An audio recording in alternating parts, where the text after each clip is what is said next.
Stephen Stayner was a 7-year-old boy abducted in 1973 by 2 sexual offenders who used him for sex for 7 years and represented him as their son. In 1980, because he had grown out of their preference, they abducted another little boy named Timothy White. Stephen knew exactly why and what was going to happen.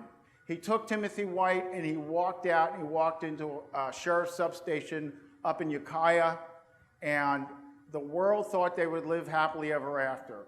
Well, they didn't. Stephen came home and he had different tendencies, wild behavior, drinking substances, smoking substances. So when I asked Cary if I could ask him about his brother, he got emotional. And the first thing he said to me was that the 2 guys who took his brother were sentenced to 7 years. Yeah. And the way you're reacting right now is exactly the way I reacted to him. And I said, that sucks. That's not right. And I'm not going to use profanity because I can see the little child there. I'm not going to do it to him. So I'll use asterisks. And then he said that after Stephen came home, it wasn't life happy after. And Stephen lived a reckless life, as Marilee said. And 7 years after that, he was involved in a traffic accident, of which he was partially the cause. He was riding a motorcycle recklessly, he was hit by a car, and he died from that collision.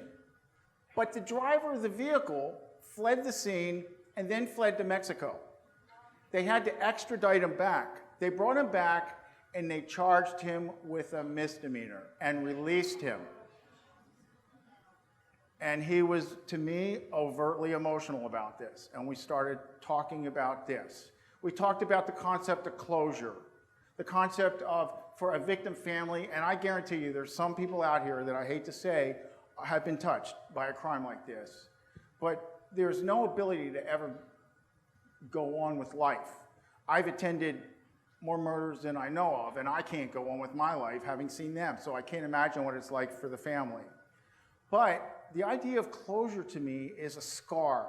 It closes over and you continue living, and the scar is there always reminding you, but you always know what it meant.